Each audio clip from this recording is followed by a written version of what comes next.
अंमली पदार्थ विरोधी पथकाची टीम टिटवाळ्यातील पद्मावती रॉयल याच परिसरामध्ये येऊन गेले 2 ते 3 दिवस ती या परिसरामध्ये रेकी करत होती। खरं पाहिलं तर या परिसरात अश्विनी पॉल नावाची महिला हिच्या हालचालीवरती पोलिसांचं लक्ष होतं।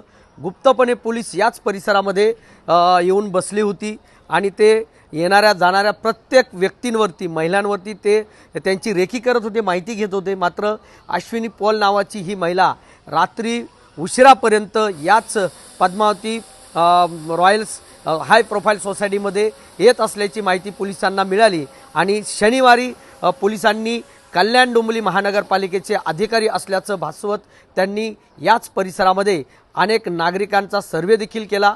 त्यामध्ये अश्विनी पॉल जी आहे ती इमारत नंबर 2 मधील रूम नंबर 705 मध्ये राहत होती।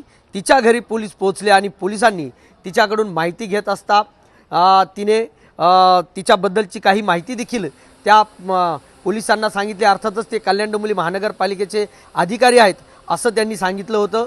त्या पद्धतीने तिने स्वतःची माहिती दिली।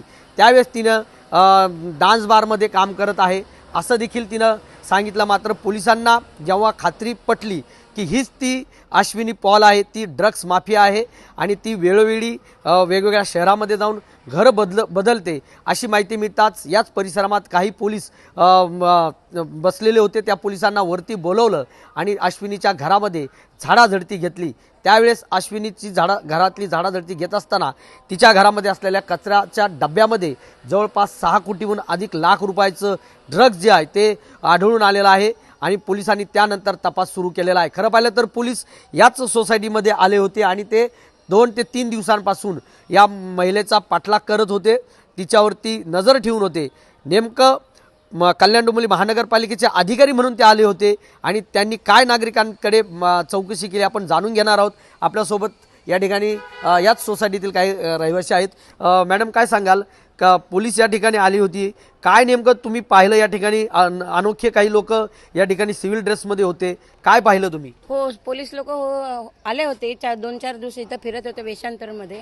आपल्याला काय ते केडीएमच्या कामामुळे आलेले आहे म्हणून सांगितले। माझ्याकडे पण एक महिला आली, मॅडम बोलते तिथं तुम्ही लसीकरण वगैरे घेतलेलं आहे का पहिला?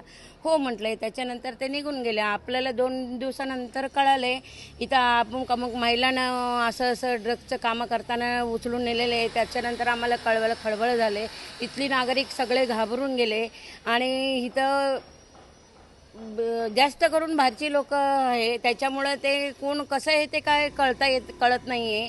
त्याच्यामुळे इथले नागरिक सगळे घाबरून गेले। इथली सगळं लोक पण खूप चांगलं आहे, परिसर पण खूप। पोलिसांनी तुम्हाला काही विचारलं का त्यावेळेस इथं असताना किंवा तुम्ही काय त्यांच्या हालचाली पाहिल्यात? त्यांच्या पोलिसांचे खूप छान सहकार्य मिळाले। 2 दिवस ते इथं होते म्हणून असं कळालं मला, पण त्यांचे सहकार्यामुळे अशी लोकांना पकडले ते खूप छान झाले। ह्याच्या पुढे पण अशी कुठं त्यांची साखळी आहे ते पकडून कारवाई करावी। तुम्हाला काय वाटतं या ठिकाणी जेव्हा पोलीस आले आणि त्यांनी पूर्ण परिसरावरती रेकी केल्याच्या नंतर ही अश्विनी पॉल नावाची ड्रग्स माफिया पोलिसांच्या ताब्यामध्ये मिळालेली आहे, कशा पद्धतीने खरं पाहिलं तर सोसायटीतील सेक्रेटरी असतील किंवा पोलीस यंत्रणा असतील कशी सज्ज असली पाहिजे किंवा रूम भाड्याने देताना काय काळजी घेतली पाहिजे? रूम भाड्याने देताना प्रथमतः तर सर्वांनी सोसायटीमध्ये त्याची नोंदणी करायला पाहिजे आणि पोलीस व्हेरिफिकेशन करायला पाहिजे।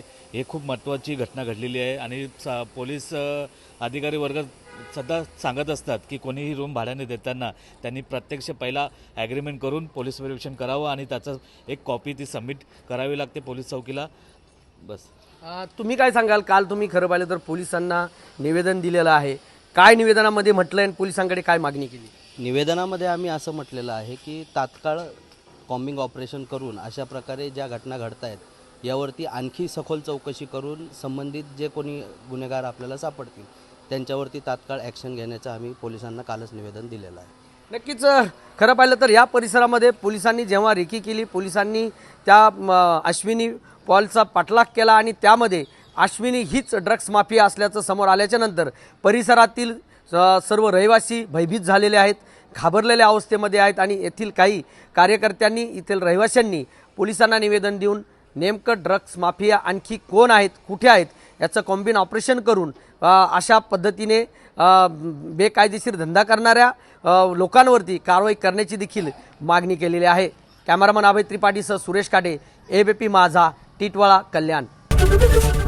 एबीपी माझा, उघडा डोळे बघा नीट.